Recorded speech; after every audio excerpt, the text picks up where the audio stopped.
the opening onslaught in the 2018 National Superstock 1000cc Championship here at Donington Park, and the return of Billy Skippy McConnell after a season blighted by injury last year with FS3 Kawasaki in British Superbikes. The Australian former British Supersport champion makes his return to the track in the National Superstock 1000 Championship in an absolutely packed field, alongside number 33, the reigning British Supersport champion and former National Superstock champ Keith Farmer, and the Ducati Tri-Options champion from last year, Joe Collier, alongside them on the front row of the grid. This is two 13-lap races back-to-back with the infamous 10-minute break in the middle, where there's a compulsory visit to the pits where these fellas can change tyres, top up fuel and prepare themselves for the second half. It's also got an entertainingly complex scoring system. Half points for the first 13-lap race verdict, half points for the second 13-lap verdict, plus respectively 5 points, 3 points and 1 point extra for the front three finishers of that second half of the race. Have you got that? I'll demand it in writing later on. This is the drop down to through Craner Curves that's already the drop down through Craner Curves rather prior to this moment on the track has already cost us a lot of riders during the course of British Superbike qualifying, when the conditions were rather treacherous earlier on. Hopefully they're a bit warmer and we won't have quite so many fallers during the course of this race. The grid, incidentally, totally stacked. 40 riders out there, and about the front 5 rows contain people who could conceivably win this race. Behind the front three of McConnell, Farmer and Collier, we've got Andy Reid heading up the second row of the grid, ahead of Ashley Beach and Chrissy Rouse. The third row of the grid, another former National Superstock champion, Alistair Seeley, alongside the former National Superstock 600 champion, Jordan Weaving, with Maxman Dan Neen, and then another former champion, Josh Elliott, alongside Alex Olsen and Luke Jones. So a lot of guys changing their allegiance from some of the smaller classes and jumping into the 1000cc ball. Somebody off already on the wall, lap, Jack. Oh dear. No, I was hoping that wasn't going to happen. And that's coming out to the start and finish. That'll be an eyesight, probably that. And it looks knocked about. He certainly knocked his number plate about so as to prevent us from even identifying who it is. But here we go. Oh, don't tell me it was Luke Jones. I think it was Luke Jones, as if that lad hasn't banged himself about enough. His whole of the last season in Supersport was pretty much K-lied by the fact that he suffered a very nasty hand injury during pre-season testing, and that put him out pretty much for the year, which is why, of course, Keith Farmer took over the ride with Appleyard McAdam, and yeah, it's definitely Luke Jones. It's Luke Jones who's gone down very, very heavily. What an awful start to his year. He's riding the Acumen Simply Car Sales Racing Kawasaki, and the Herefordshire lad hits the dirt hard on his former lap. So the grid looks like this: Billy McConnell, Keith Farmer and Joe Collier on the Aprilia in third place. Andy Reid, also on Aprilia, heads up the second row ahead of Ashley Beach and Chrissy Rouse. Third row of the grid headed by Alistair Seeley, ahead of Jordan Weaving and Dan Neen. And Dan Neen, that's a good showing for a lad who's mainly a road racer, with Jossie Elliott, Alex Olsen and, well, there should have been Luke Jones in 12th place, but we've already seen him painfully off the Kawasaki, so probably out of contention. Fraser Rogers, incidentally, heads up row 5 ahead of Michael Rutter and Leon Geacock. Michael Rutter, of course, 23 years ago was winning the opening race of the British Superbike Championship right here at Donington Park, and he's probably not a great deal slower now than he was then. 24 years ago he led it as well, in front of me and Cal Fogarty for a while, for a few laps. Well, before you nailed him. Well, yeah, but I'll tell you what, respect to him, first time out on a McCulloch Ducati, and he was only about 19 at the time. We were impressed, I remember back then. And that was he in that beautiful black and gold outfit, of course, with his dad Tony, two-time Formula 2 World Champs helmet design, and the number 4 BMW, the Batham's BMW, back there in the middle of the fifth row of the grid. Behind them, Ben Godfrey, Luke Hedger, Ben Luxton, all sorts of names back there. Lee John Jackson is back on the 7th row of the grid, making his return to the Superstock 1000 Championship. So there's a great strength in depth here, and we've got 2 racers, and we've got an issue at the back. One of the bikes has pulled off and is being directed down pit lane, so we're now reduced to 38 starters on the grid, and very late joining the grid there, number 67 on that beautiful EHA Racing Aprilia. That's Andy Reid. 13 laps ahead then, the Pirelli National Superstock 1000 Championship in association with Black Horse, and a terrific start by number 3 Billy McConnell on the Bill-based Suzuki. Skippy McConnell absolutely gallops down into the first turn, and that looks like a pretty smooth start for Skippy. He's pulled himself a couple of lengths clear, so has no company going through Red Gate. Andy Reid bursts through from the second row of the grid into second place. Yeah, Reid's been quick on that Aprilia, really tentative down there, and you can see why. Billy just really slowed it up, get a little bit of heat into that left-hand side of the tyre. That'll catch you out, and it'll catch the best riders out. Jordan Weaving's made a brilliant start. He's moved through from the third row into third place. So Weaving also making a good start. And the other EHA Aprilia just being socked as they go through the right-hander there. And then up the rise to McLean's. Sorry, through Coppice. Look at this, fella, sort yourselves out. Is that rain on the lens? There's definitely rain on the lens, and they can see it. Look, you can see people sort of having a bit of a look. There's definitely they've had rain on the visor. Looks like there's someone was making a dig. That might have been Chrissy Rouse making a very bold move. It was typical Chrissy Rouse, the Tyneside. There's Michael Rutter in the kind of forefront of the mid-pack, dropping down the hill. Great start also by Josh Elliott from the fourth row of the grid. There he is, number 10. He's through into third place. There's so many good names in this field. That's number 11. Collier moving through there into fourth place. Joe Collier, the reigning Ducati Tri-Options champion, back where he belonged in a mixed class. Just watch for flags coming out. You can see a white flag, red cross. It means that there's spots of rain falling in that part of the circuit. If there's an oil flag next to it, or a diminished adhesion flag, that's yellow and red stripe, that means that it is affecting the surface. But nothing yet I've seen. Andy Reid there lying in second place ahead of his fellow Ulsterman Josh Elliott. What a contrasting characters together. Yeah, absolutely. Yes, yeah. Josh Elliott, quiet, kind of reserved kid, bespectacled. Andy Reid very much more outgoing, a bit louder, tattoos everywhere. And it's Chrissy Rouse there who's making some strong moves on bike number 69 now on the Team IMR BMW rather than the Mission Racing bike he was on last year. Definitely spots on the lens. Oh, and a big moment there for the number 43 machine of Alistair Seeley on the South Connect Academy bike. Seeley, who was dismayed to find the van just in front of him 2 places there, number 34. Jordan Weaving had commandeered Alistair's regular number 34 plate, so he simply reversed the numbers. That was a move there by Josh Elliott downhill into the hairpin. Yeah. There's Rouse. There's a little, he's there. There's a little bit of rain falling now down at Foggy Esses, so it is moving on. And the Douglas-based marksman, number 41, Dan Neen, having a terrific ride on the Tyco BMW. Presumably this is a kind of warm-up for his Roads campaign. That's exactly what it is. Look how strong he is on the short circuits. He's ahead of the second of the Tyco BMW. So strong performance then by Neen, number 41. He's running in 5th place ahead of Collier, Seeley, Farmer, Weaving. Olsen rounds out the top 10. This is an incredibly strong field. Fraser Rogers in 11th, Michael Rutter 12th. And Lee Jackson buried in 15th place. He was a second place man at Cadwell Park in British Superbikes just less than a year ago. Yep, stepping back into the Superstock class. He's been in it before. I think 3 years he spent in BSB. And we've had a fall. Dean Hipwell, I think, has gone down. Dean Hipwell, super consistent rider, Dean Hipwell. It's unlike him to fall. Yeah, let's have a look. That's just before. Is that Coppice? No, that's just before Coppice. Yeah, top of crane of that if you're looking at. So that's Redgate. Lost the front going in there. Meanwhile, this is Josh Elliott beginning. Remember Josh Elliott last year, James? He had a really unfortunate start to the year. Didn't have a ride really, and missed the first 3 or 4 rounds of the series.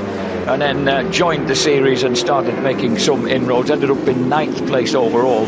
after a second place finish at Silverstone and a couple of rostrums at Alton Park and Brands. So he was getting on the pace towards the end of the season. Good little ride. I've always rated him, actually. We used to enjoy him in European Superstock 600, didn't we, back in the day when he was a lad first making his moves on the European circuits. Andy Reid behind him, and then the next man across the line now, Dan Neen, is really impressing in fourth place, ahead of Rouse, Farmer, Collier. We're on lap 4 of 13, and Chrissy Rouse is now hounding the Maxman Dan Neen as they go down Craner curves. And Chrissy, the former Newcastle University student, I think he's graduated now, I may have got that wrong, is really, you know when he's pressing you that you're going to have some real lively company, and he could try a lunge or stick his nose in anywhere he wants. Meanwhile, the far more gentlemanly number 10, Josh Elliott, is riding on the back wheel now of Billy McConnell. Yeah, they're definitely seeing the rain, and it's affecting the riding some more than others, because lap times are down at 1:33. That's around about sort of 2.5 seconds slower than they are capable of, even in these sort of cold conditions. It's the rain that's putting them off a little bit. Obviously, like I say, some more than others. That's why it's split up a little bit. Good debut ride at the moment for Billy McConnell on the build-based Suzuki. Remember, that bike came very close to the title last year in the hands of Richard Cooper. A very different rider, of course, from the big, strong Australian. Yeah, new. That's the new G6000 Suzuki. It's been out a year now, like you say, and ran really strong with Cooper last year. One of the problems is it's probably, if it has a sort of weaker side compared to the BMs, it's probably there. It just hasn't got the top end, but it's got variable valve timing. It's really good mid-range, really tractable. The front end of the bike feels beautiful when you ride it. It feels like a 600 with a big engine. It's a nice piece of kit, is that new G6R. James, the man behind him is almost the only bloke in this race who stayed on with the same team for 2018, Morello Racing Kawasaki. Yep. Meanwhile, this lot dancing downhill. Keith Farmer's the man who's made the move. Keith Farmer has pushed his way through on the Tyco BMW into fourth place and has broken clear. He's managed that rather quickly. I'm just wondering if these two, if Neen and Chrissy Rouse had a bit of coming together here, because two riders have escaped in front of them. Fraser Rogers is picking his way through the pack as well. Number 89, now up to 9th place. Meanwhile, here comes number 10, Josh Elliott. Not quite. Skippy McConnell blocks the way.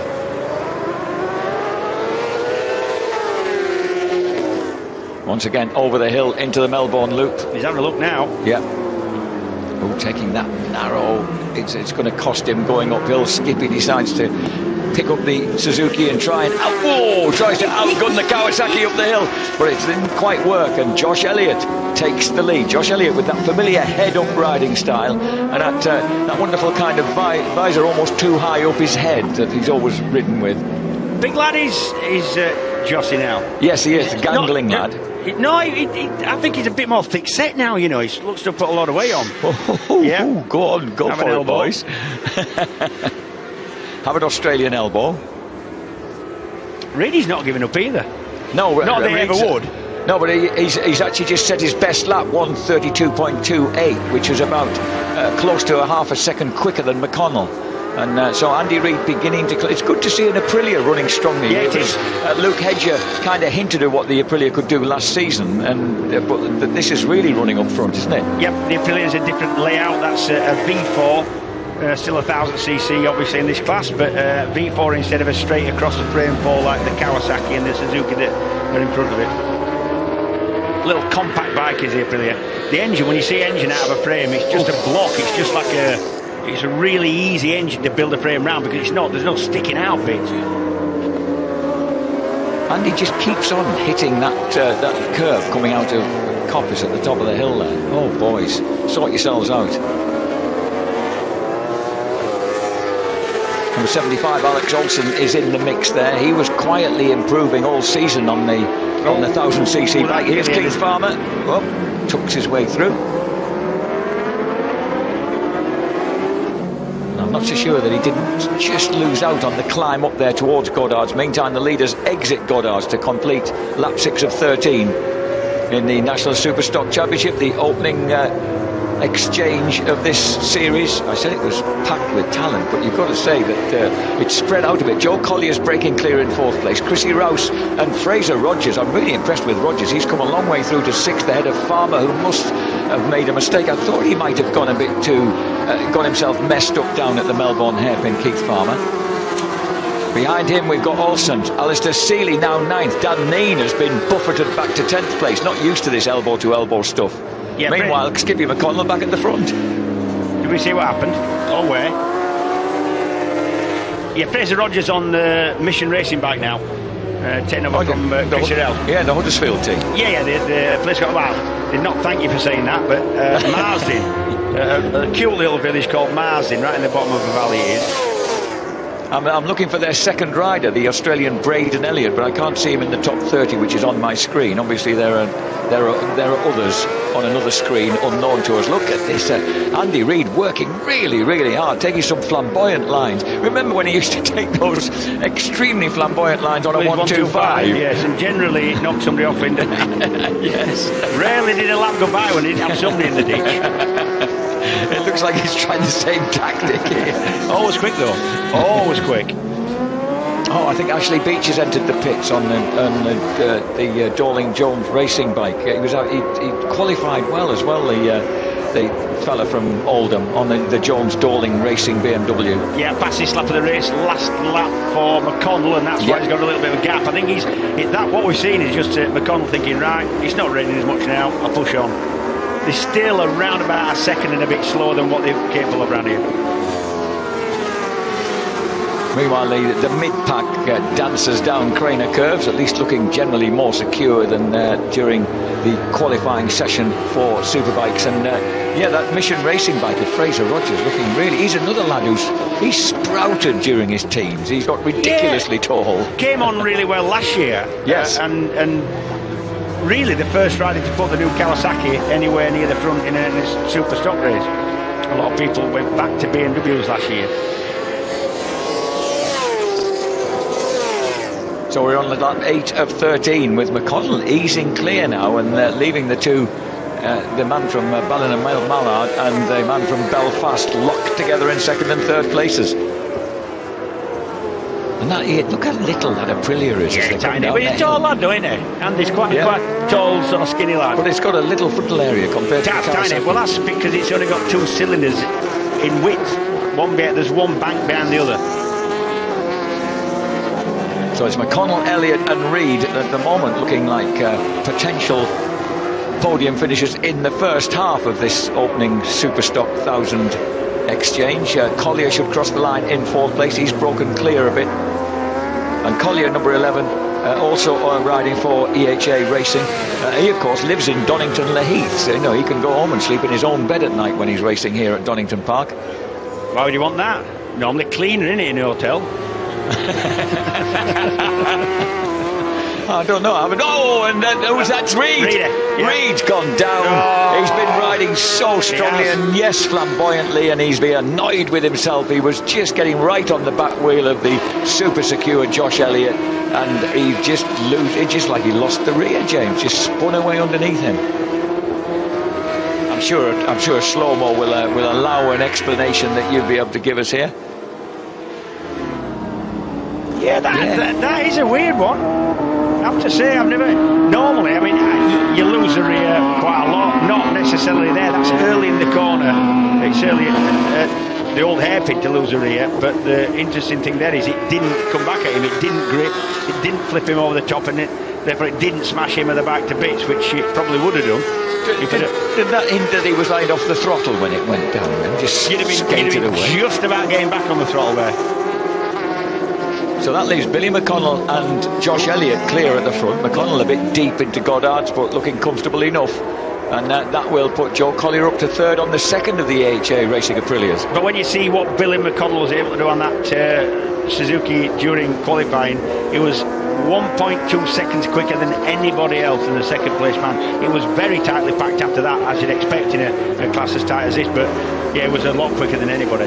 When I said Joe Collier would inherit third place, I reckoned without Keith Farmer. Talking about further examples of super aggressive Ulstermen, Keith Farmer has nabbed that third place from Joe Collier, and then that's the battle going on then for the final rostrum place. And Collier's tagged on, the quiet young man originally from Colville outside Leicester, as we watch. Whoa, and there is a classic move by Chrissy Rouse. I beg your pardon, not by Chrissy Rouse. Was it Rouse who went through? Yes, it was Rouse who prodded his way through. And it's Fraser Rogers who's suffering there, because here comes Alistair Seeley following through on bike number 43. So that means 2 places lost in 2 bends for Fraser Rogers. And that puts him right back with Alex Olsen. Michael Rutter's picked his way through to 9th place ahead of Dan Neen in 10th and Jordan Gilbert 11th. Oh, that's going to end in tears. Oh! Now Collier completely out of control, got the rear end lifting up, had to let the brake off, and at that point I thought he was bound to run wide. The problem there was he was up the inside there, the Farmer. Not that Farmer would have known anything about that, to be honest.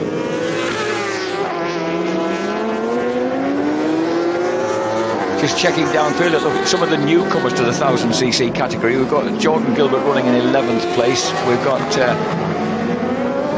of course Weaving's back in 16th. Tom Ward in 19th place. That was the moment. Wow, he managed to anchor up just. He started a long time before that.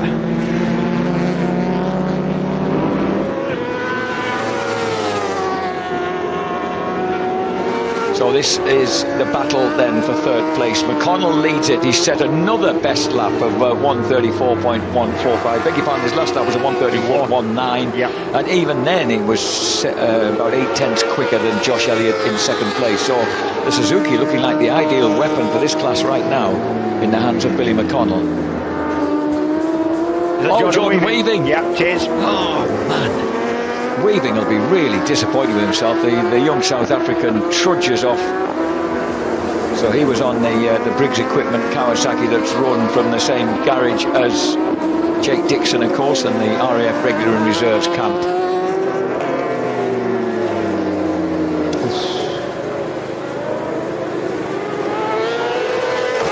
So McConnell, Elliott, this battle between Farmer and Collier, and then Rouse ahead of Seeley, Rogers. Again, Alistair Seeley from a long way back has just picked his way through the field without any drama and ended up so far in 6th place on the Stout Connect Academy bike. New livery for Tyco this year. Almost the same kind of design, but little bits of tweaks and a darker metallic blue. It's beautiful looking. It was before, but it is now. Here comes Collier, edges his way underneath. Can he turn it tight enough? Oh, you don't do that to Keith Farmer without retaliation. We knew that was going to happen. It's just, what Keith does is he rides bikes big and small exactly the same. He does, exactly. Very aggressively. Yeah. So that looks like he's riled up Collier. Collier up the inside does run a little bit wide, but he's coming back to an apex there. Look,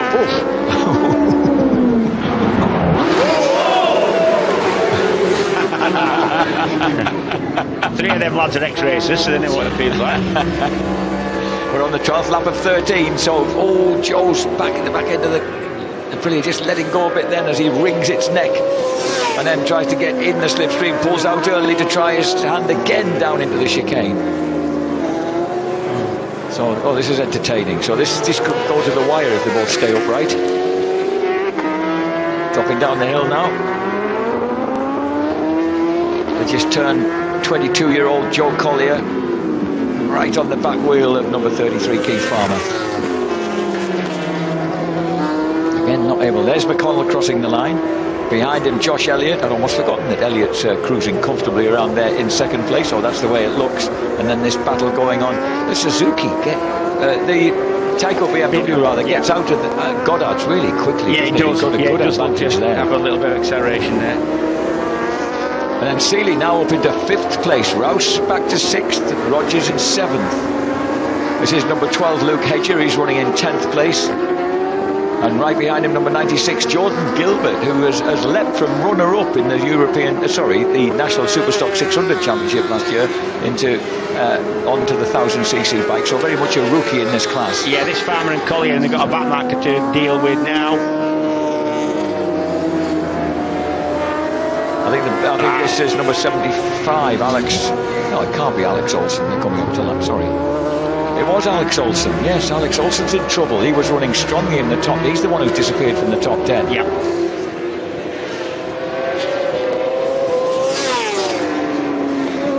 And it looks as if Keith Farmer, if he just remains mistake-man, there's always the plunge down towards the Melbourne Loop, isn't there, that could provide fireworks here at Donington Park. But look at that, the pace of the BMW herring out of the foggy S's there opens up a bit of the gap. Meanwhile, at the front, the build-based Suzuki, I was going to say carries on where Richard Cooper left off, pretty much does.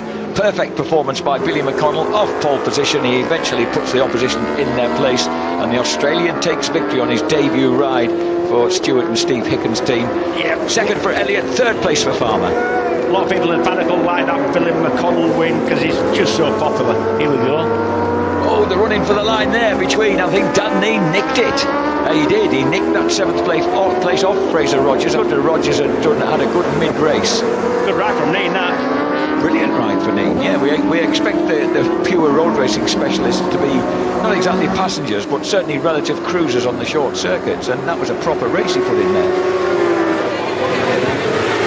And there we are, look at the splendid Stetson on there. We see build-based Suzuki boss Stuart Hicken enjoying the fact that they've come up with victory straight away, having so narrowly lost the championship, of course, with Richard Cooper last season. So good to see Billy Elliott. Well, you've got a Billy and you've got an Elliott, right? And I'm a boy from Billingham, which Billy Elliott was. So wonderful. So the third, now 31-year-old Australian Billy McConnell then takes victory in the first 13-lap encounter. We now have a 10-minute break during which these guys take a breather, get some fuel and tyres sorted out, and then go back out and do it all over again.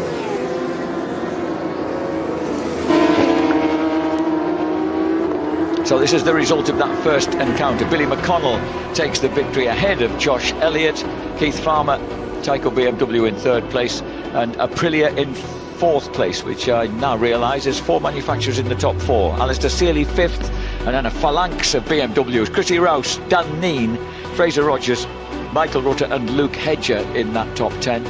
11th place for Jordan Gilbert. Good debut ride for Jordan Gilbert, Geordie boy, in 11th place ahead of Leon Geacock. Lee Bob Jackson down in 13th place. He's got work to do. 14th for Sam Clark. Ben Godfrey in 15th place gets the final point ahead of Matt Truelove. Another of the rookies, Tom Ward, up from Supersport. Paul McClung, Ben Luxton and Barry Teasdale in 20th place.